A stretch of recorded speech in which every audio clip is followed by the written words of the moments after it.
And then let's go and go to the Start menu, go to All Programs, go to the ArcGIS folder, and we'll start Arcmap.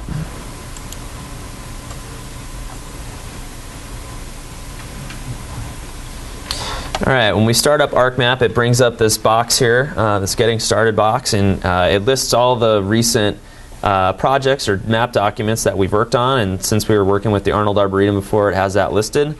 But we're actually going to start a new project here and create something similar as we looked at for the Arnold Arboretum before UC Davis. So let's just hit the Cancel button, and that kind of gives us the option to start with a fresh new document. So now we've added some information to our geodatabase already. Let's bring that in here and take a look at it. So if we hit the Add Data button, we go to our UC Davis Arboretum geodatabase, and we can select our aerial photography and hit Add and bring that in, and we see a similar view as to what we saw when we were looking at it in our catalog, but now it's on our map. And we can zoom in on this and explore it a little bit and see what the resolution's like. So if we grab the zoom in tool, we're going to be working, as I said, in this area between the parking lots and the bridges, so we can click and draw a rectangle around that and zoom in, and I encourage you to keep zooming in until you can start to see the individual squares that are making up this image, or the individual pixels. And you can kind of get a feeling for what a 6-inch aerial photography will let you make out. You can see pretty much many of the features on the ground pretty well. You can tell that you probably wouldn't be able to see anything smaller than shrubs, so you probably wouldn't be able to make out herbaceous plants too well. But this gives us the option to be able to see quite a bit on here. And if you want to zoom all the way back out, you can hit your full extent button, and then you can see the whole photograph again. Let's see, so let's add another layer of information in here. If we go under the Selection menu and hit Add Data, go into our base map feature data set, and go, if you remember, we looked at area of interest there in our catalog and saw that I had that big square in it. Let's select that and hit Add, and it'll add that big square in for us. And now you can see that it's covered up our aerial photography, and it's because in the table of contents, the order that the layers are determines how they draw. So if we clicked on area of interest on the title of it and dragged it all the way down to the bottom of the list, we no longer see that, but we'd see the photography. So you can move these layers up and down to adjust their drawing order. But we're gonna put this back on the top here.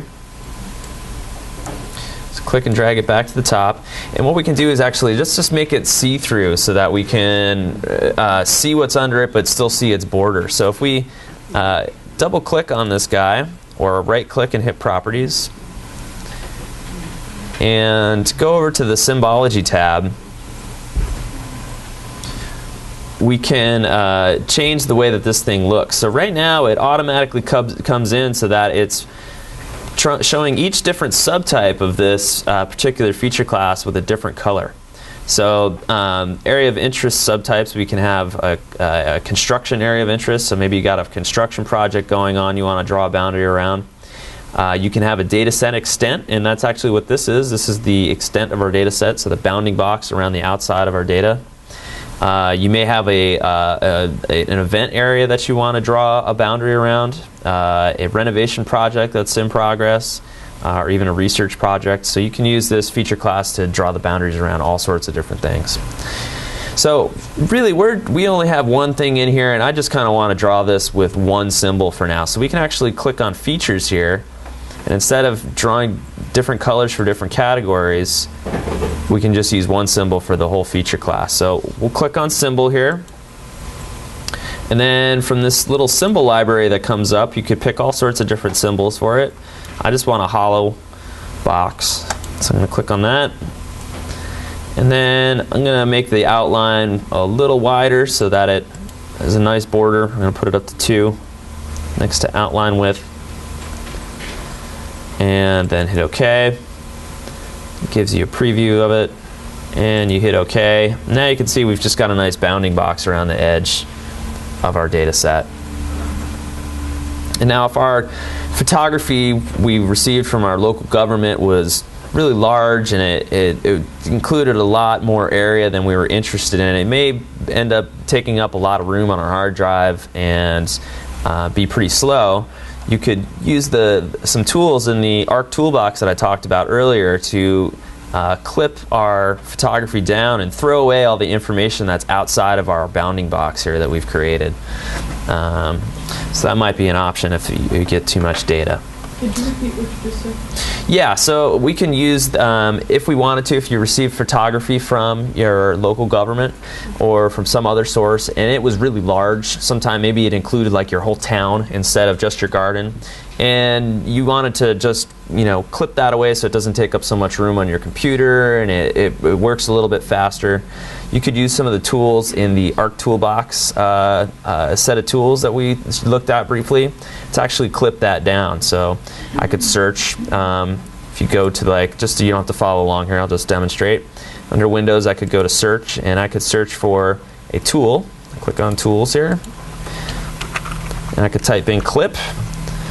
And I want to clip a raster, so I'm going to do Clip Raster. And it has a tool here, and it shows us that we'll create a spatial subset of a raster data set. So it'll basically clip that down for us, and we could run this tool and say, clip this image down by this little bounding box that we've drawn, and it will do that for you. It's going to be a square, though. Yeah, but you could draw this bounding box as a irregular shape if you want. You can make it a star if you're into that. Whatever, whatever shape you like, it will clip it to that shape for you. How did you get the Arc toolbox on your workspace? I think I missed that. To open up, to open Arc toolbox here, there's a button right here. Oh, yeah. That's Arc toolbox, or you can go to geoprocessing, and Arc toolbox is there as well. And then if you have it floating around, which you may end up with it, you can just click on the top of it and then click on the blue triangle to dock it over to the side if you'd like. Any questions on that? Okay, so now that we've got our photography in here and we've got a nice boundary around the outside of our garden, we can start to delineate a little bit more of this garden. And the data model is set up so that we have lots of different ways to delineate boundaries for our garden. We find that there's lots of different boundaries that people are interested in, and lots of different ways to divide them up. So we've created kind of a nesting set of boundaries with our area of interest, this big black rectangle here being the outermost one of those. And as we move in, the next one that we're interested in is generally our property line. So that's kind of the outer extent of your property and what you're legally allowed to make changes to or develop. So that's another thing that you can talk to your local government about, is like, hey, I'd like the boundary of my property. And they can send you a file, either on disk or through email, that will have that boundary in there, and you can load that into the geodatabase so that you actually see what the boundary of your property is. And then once you've got a boundary for your property, you may want to divide your property up into different districts or large areas. So at UC Davis, we talk about our property. We have lots of different ways to talk about it, but one of the things we say is that we have an east end to our property, we have a west end, and then we kind of have a central area. So you may have some kind of similar way of talking about that, or broad boundaries that you like to delineate or talk about. So in this particular example, what we're going to do first is draw in one of those broad boundaries for this core area here between the parking lots and these two bridges. So to do that, we're going to add in the feature class that we're going to store that information in. So if you click on the Add Data button under the selection menu, hopefully your Arcmap should open up to this similar view here, but if it doesn't, you click on the drop-down arrow, and under folder connections, you should have our GIS or Public Gardens Workshop, and then UC Davis Arboretum, our geodatabase. Then we're going to go into the base map feature data set where most of our data resides. And we're going to select the district feature class. It's a polygon feature class. And we can click add. And it adds that in as a layer to our map. And now you can see that nothing drew on this is because that feature class is just an empty container. It doesn't have anything stored in it yet. And we're going to use some of the editing tools to actually store some data in there. So one thing is, it's always a good idea to do is, if we're going to be drawing this, sometimes the symbol that we're going to be using to draw this can make it so that it's a little hard to see what we're doing. So it's sometimes a good idea to change this symbol to make it look like what you'd like it to be. So since we're drawing a boundary, I just want to kind of make this district polygon look like make it hollow, just like our area of interest. So click on hollow as a symbol. And what I did here to get to that is I just clicked on the symbol here under district. And that brings us up. And maybe I want to make this just a little thicker, but not quite as thick as the area of interest, so I'll put that up to 1.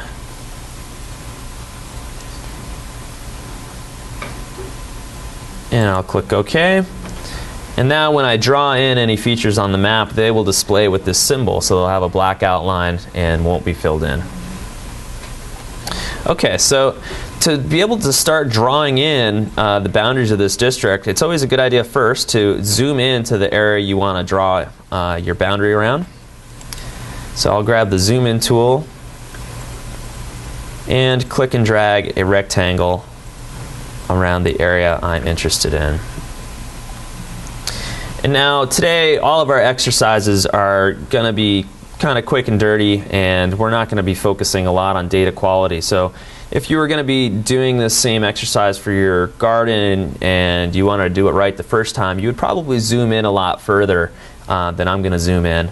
But you could, for the exercises today, we're just going to make it kind of rough, and maybe it won't be too accurate.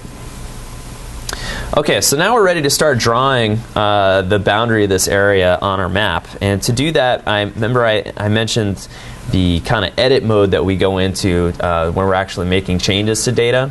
So that's what we need to do now, is enter that. And if you see under the Customize menu, you should see a pencil icon with some little points and lines here. If you hold your mouse pointer over it, it says the Editor toolbar. And now almost every group of tasks that you're going to perform in Arcmap have their own toolbar for performing those tasks. So for editing, we're going to use the Editor toolbar. So we'll click on that button, and it opens that toolbar.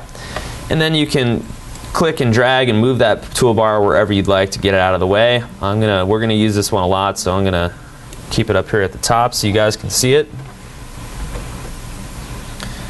And okay, now that we've got the toolbar open, you can see that all the buttons are grayed out, and that's because we're not in edit mode, so we can't actually use any of these tools yet. So to get started with that, we'll click on the editor menu here and click on Start Editing. Okay.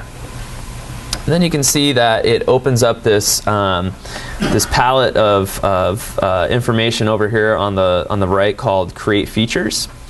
And what this is this lists templates for being able to draw features in. And since we had area of interest and district as feature classes in our table of contents, it's automatically created templates for these over here that we can click on and then use to start drawing features on the map.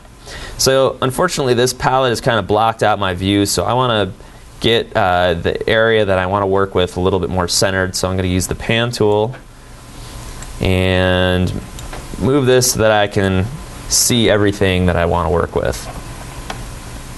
Okay, so if I want to start drawing this district in, we're going to basically draw a line around this whole kind of core area that's delineated by the parking lots and the bridges. So I'm just going to click on the template, and then I'm going to pick an arbitrary starting point around the edge of this area. and start tracing the edge of it. Basically, you're tracing the edge of the concrete. And you get to a point where vegetation is blocking you out, you can either kind of interpret that, or generally the vegetation's blocking areas along a straight line, so you can just kind of go to the other side of it and click periodically along the edge, and it adds what's called vertices, or a vertex, to this drawing. And as you get to a curved spot, you probably want to put your vertices a little closer together so that it creates a curve for you.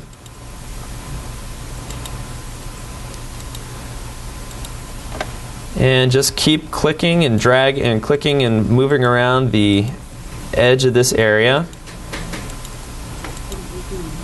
How do you back out of stuff? If you've made a mistake, you'll see that there's this little feature construction toolbar that kind of follows you around as you go, and there's a button on the far right side that says Undo Add Vertex, and you can press that as many times as you'd like.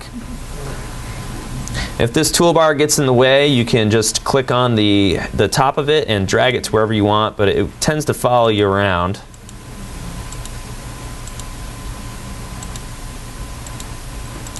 And then if you get back to the beginning where you started and you're ready to finish this drawing, just double click and it finishes your shape for you.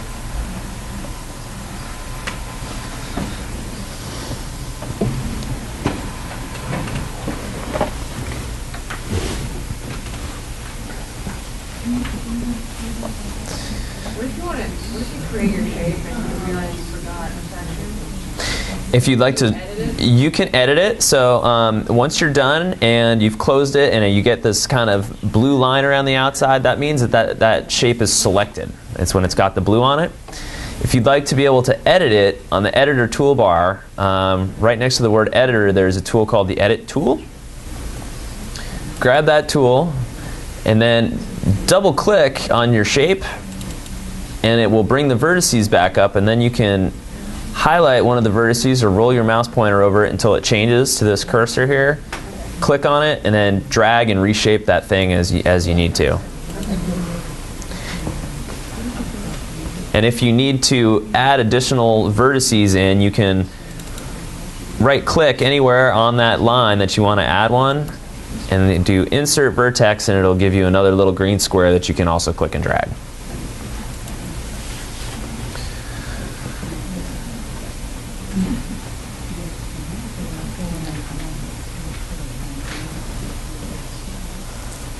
How's everybody doing with that?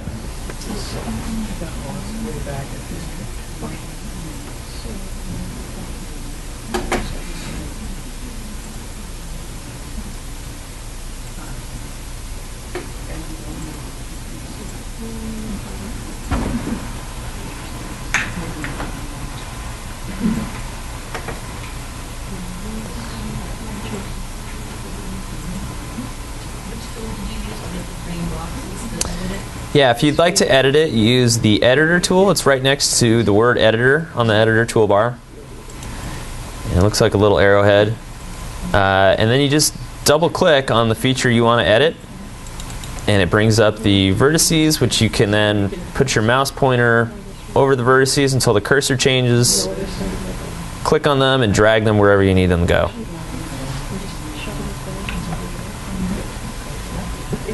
You can only edit on the little points. Yeah, and if you need to add a new point, if you have a long stretch of line and there's no point on that, just right click on the line and then hit the Insert Vertex, and it'll add another green little point for you.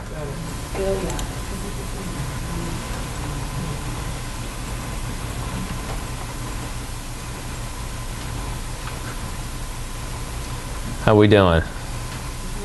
All right. Okay, so now we've added this shape in here. You recall that GIS is not just the shapes on the map, but also the information that's attached to those shapes that lies behind it. So to add in information about this thing, what we need to do is edit the attributes of this shape. So on the editor toolbar, if you go all the way over to the right-hand side, you'll see that there's a button about a third over from the right that looks like a little table or a couple lists. It's called the Attributes button. Click on that guy, and it brings up a different palette over on the side that shows us that in our district feature class at the top, we have feature number 1 selected, and then it shows us the attribute of that feature down below. Now this particular feature class doesn't have very much information designed for it or set up that we can enter. It has, the first field that it has is something called Object ID, which is a ID number maintained by ArcGIS. It's automatically assigned, and because it's grayed out here, that means that it's not editable. Therefore, we don't have to worry about it. It will take care of itself. Right under it, though, we have a field called District ID, and you'll see that every feature class inside the data model or template we're going to be working with today has this ID field. It's usually the name of the feature class and then ID after it. And these IDs help us maintain connectivity or relationships between objects. So it's going to require a little bit of manual labor to maintain these, but you'll be able to see what kind of benefit they provide as we move on a little bit. So the easiest thing to do in this case is that we're always going to set our district ID equal to the object ID. So right now we'll just enter 1 in that box, and just remember that we have to do this. In the next field down, we have a field called District Name, so we can provide a name to this particular part of our garden. And this is our Ericaceae section. So this houses, or this part of the garden is where we have all of our plants that are part of the Ericaceae family of plants. So we're just going to call it Ericaceae District here, or Ericaceae. So I'm going to type it in, E-R-I-C. A-C-E-A-E. And then if there is any comments you want to write on this, so maybe you want to make a note that you need to come back and make some changes to this, or you need to go out in the field and actually verify that this boundary is correct, you can make a note here, or really whatever you want to put in that field. That's what the comments field is for. And that's all we're going to do on this guy, so pretty simple.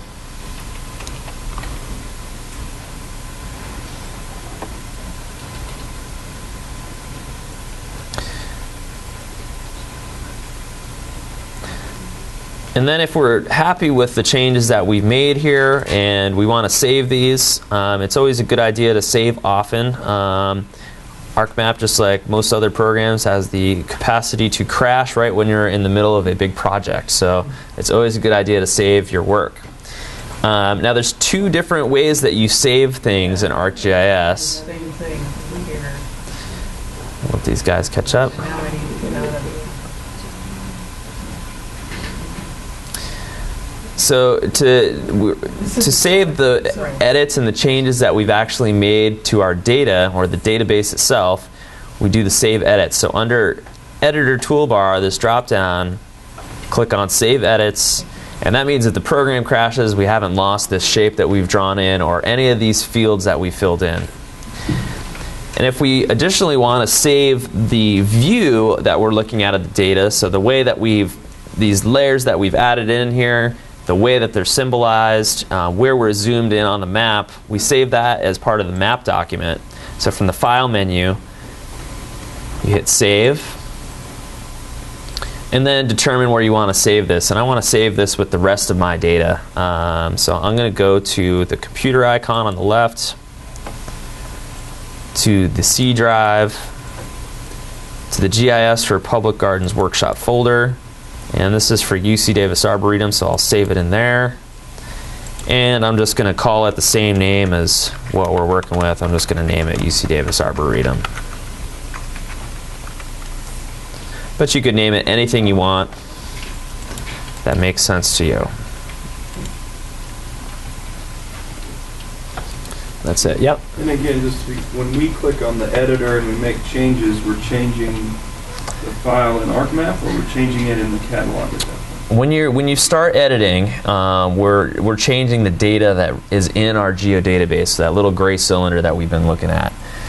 So all of our changes are saved in there. And then when you save the document, you're saving the layers that that we've added to our table of contents, the way that they're symbolized, and where we're zoomed into. So we'll open this back up. We'll see it just like this. But the data changes are only saved when you use the editor toolbar here. Does that make sense to everybody? So if you had saved the file but not made the edits, and then close that and keep that, would this polygon exist? Yes, it would. So if we didn't save our edits here, and we just saved our map document and closed everything out, and if we opened up Arcmap again, we would see our district and area of interest and area of photography layers added in here, but there would be no shapes drawn on the screen here. Yeah. So at some point, you will probably find out the hard way how that works when... Right, that's why I keep asking. Yeah, no, Arcmap will probably crash on you in the middle of your work where you've forgotten to save at some point, or maybe you just close it out on your own and forget to save your work. It always asks you if you want to save your work, but you know, maybe you'll do it in a rush and then you'll come back to it and you'll be, where are my 14 hours of work? Okay. So has everyone got up to this point where we've got this polygon drawn around our district here? Where did you save it again? Sorry. We saved the map document in on the C drive in our workshop folder, and then in the Arboretum folder that's under that. C drive, the main drive of the computer. That means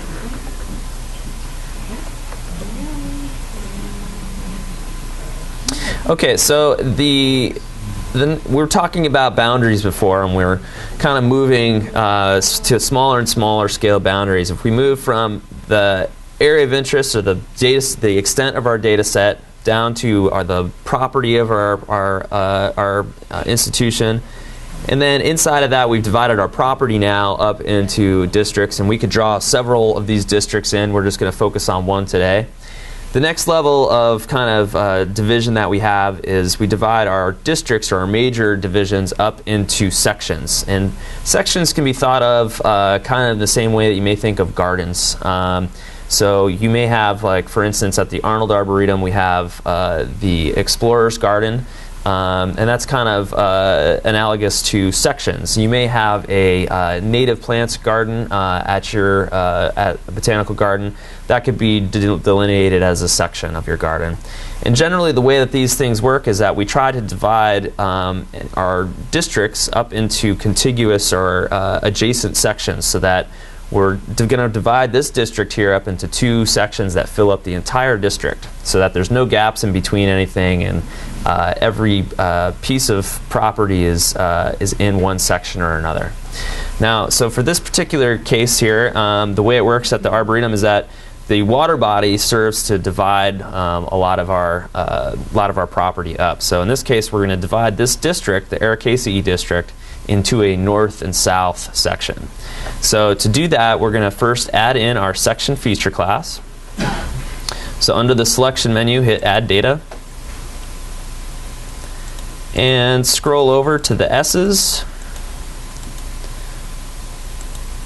Highlight section feature class,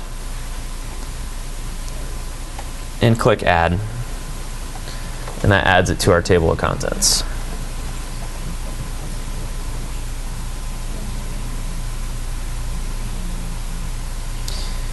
And to divide this this district up and to draw our section boundaries, you can see again that it's assigned a symbol to the section that's going to cover other things up. And since this is a boundary, we kind of want to make it see-through. So I'm going to click on the symbol under section first. And I want to make it hollow again, so I'll click on that. Except this time I've got a lot of boundaries in black. Might change the color on this thing. Maybe I'll make it purple. And I will make the line a little bit thicker. and hit OK, and you can choose whatever color you're into. And now when we draw this feature in, we'll be able to see what's under it.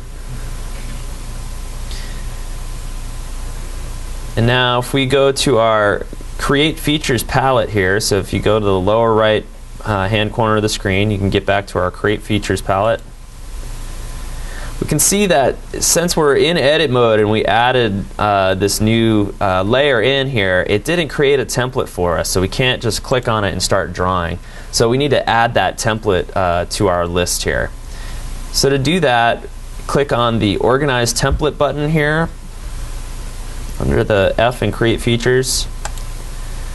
Click on that, and then you'll see in the upper left it says New Template. So we'll hit that, and then it says select the layers you want to create templates for, and we want to create one for sections, so I'm going to click on that, and I'm going to unclick Area of Interest because we've already got one for that. And then we can just hit Finish here and hit Close, and now we've got a template that looks just like our symbol over here, and we can start drawing sections. Oops.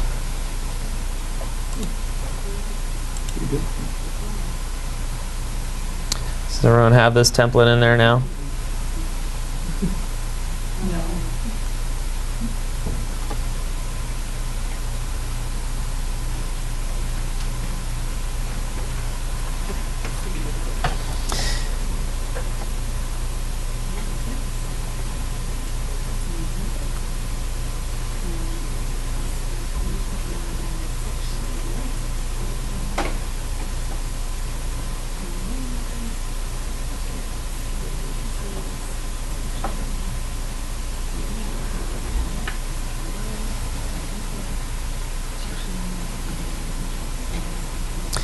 Okay, so to draw in the section, remember I said that we want to make sure that these sections kind of divide our district up perfectly.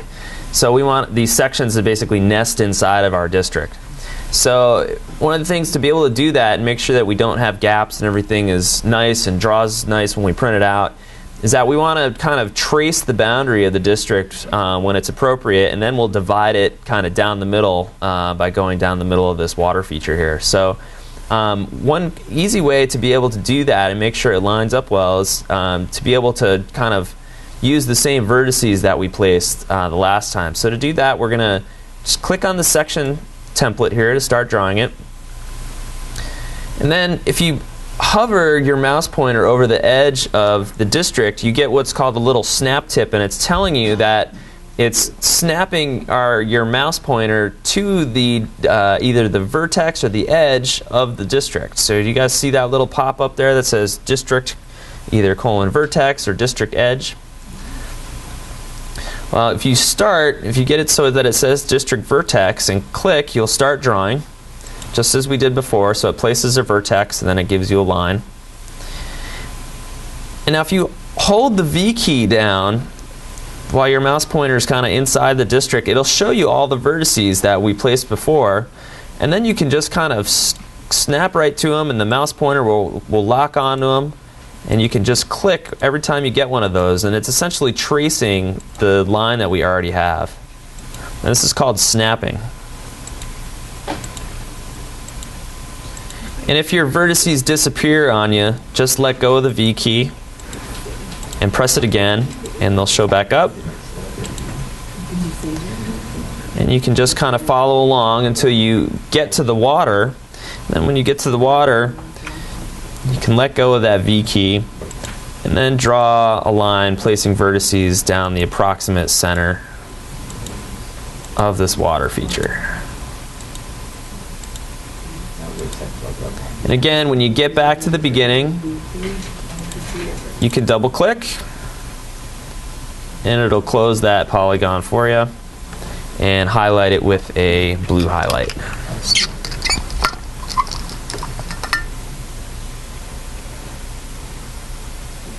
Are you holding down the V key even when you're going not on existing vertices? No, you can let go of it once you get away from tracing the edge there.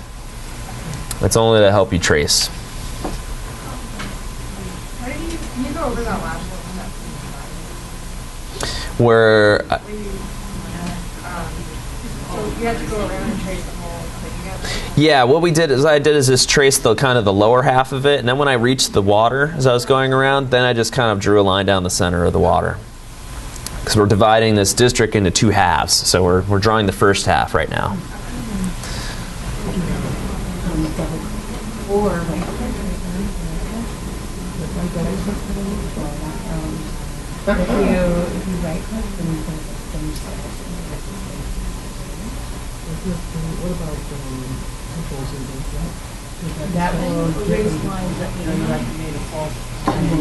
If you want to throw it away, you can just use the edit tool, which is the little arrowhead here next to the editor menu here.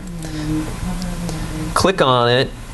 So if maybe I wanted to delete this one, I would click on it to highlight it in blue, and then just hit the delete key.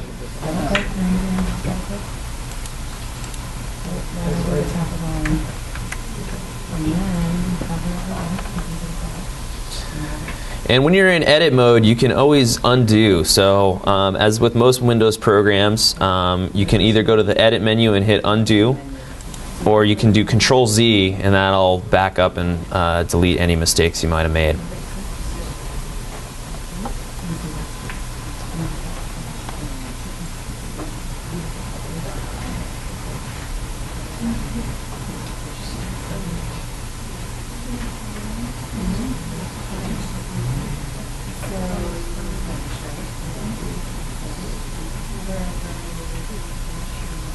Wait, I went along the vertices with the V down, and then to finish it off, double click. Yeah, double click to close it, or you can also right click and there's an option to finish sketch.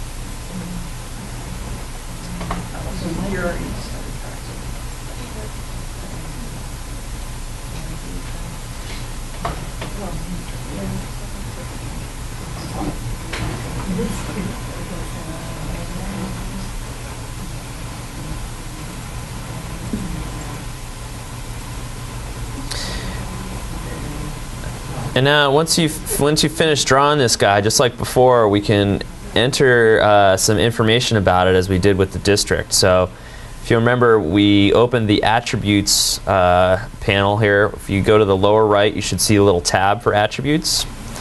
You can click on that guy and we'll see a similar list of attributes as we saw with the district feature class. So if you remember, we kind of said our general rule is that we set the section ID or the ID number equal to the object ID. So the first two lines of this thing should pretty much be the same. So we'll hit 1 for that.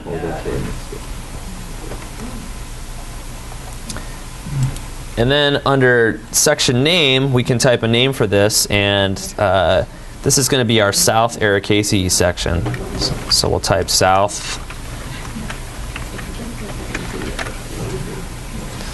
Arcmap.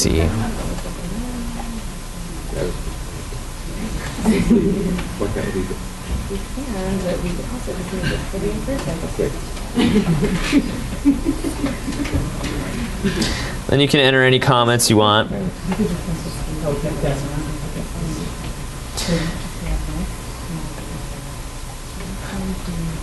And then the final line here is, it says district ID, and what this does is this allows us to link these things together so that we can link our sections to our district, so that when we click on our district, we can find out that we have the South and North Arcmap sections nested inside it, and that those things are related.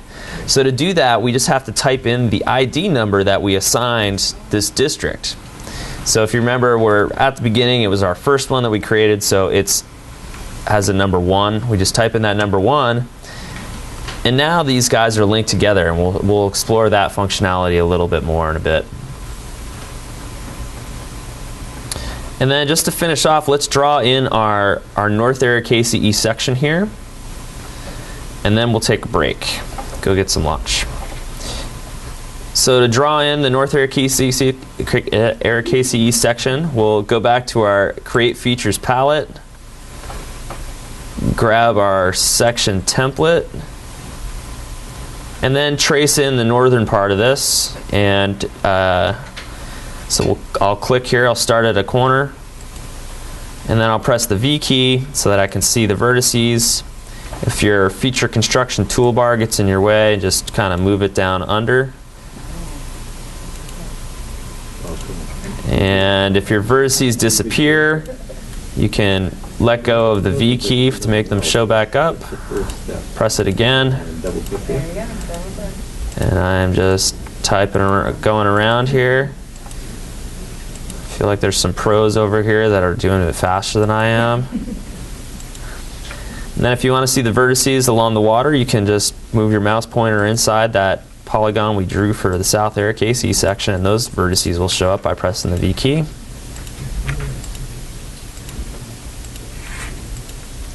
And when you get back to the beginning, double click, and it finishes off our polygon.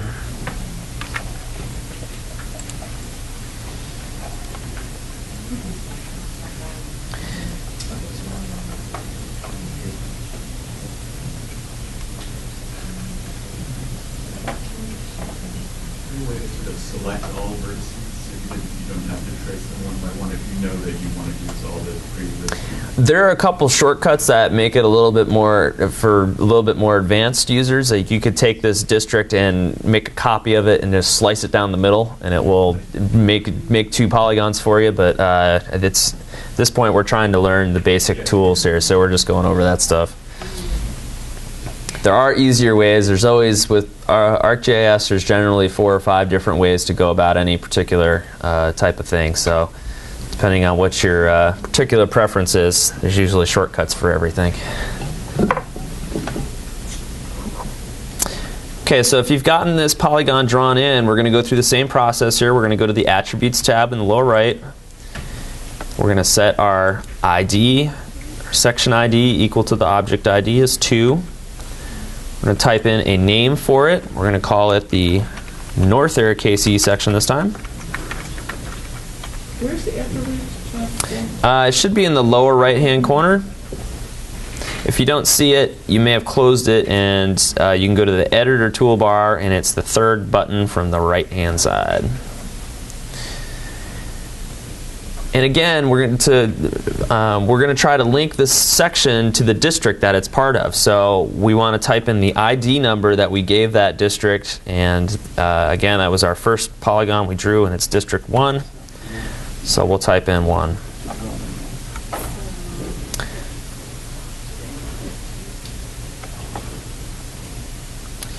And now when you're all done with this, we can deselect this guy by doing the selection menu and do clear selected features. Now we can see that we've got our 2 sections that should nest nicely inside of our district. And if we turn the section layer off in the table of contents, we can use the editor tool from the editor toolbar to select our district.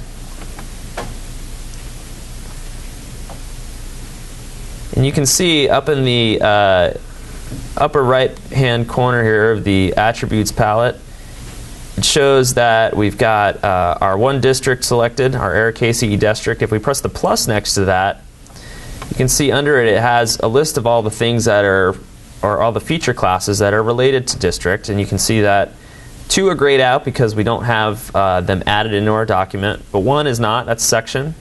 And if you hit the plus next to it, we can see now that it has the North Area KC and South Area KC sections, which you can click on to highlight, are now related to our district. So we can always find out what's inside of our district really simply. And as we go through the exercises today, we can eventually get it so the individual plants that are inside this district are all related, and we can find out what's inside of it very easily. Any questions on that so far? All right, well, I think what we'll do now is finish up anything you've got going here, and then we're going to, under the Edit menu, we're going to stop editing. And it'll ask us if we want to save our edits. And yes, we do. And then we can save our map document from the File menu. And now all of our work has been saved, and we can go to lunch. And hopefully everything will be here when we get back. Can you quickly show how you put the north and south in the district? The north, how do we link them together? Or Yeah, I think I missed that. so the linking together, when we were entering the attributes, there was a field called District ID. Right. And we just put number 1 in that, and that automatically links those two things together. And then we were just looking at, I was just demonstrating how they are linked together, and we'll go over that more this afternoon.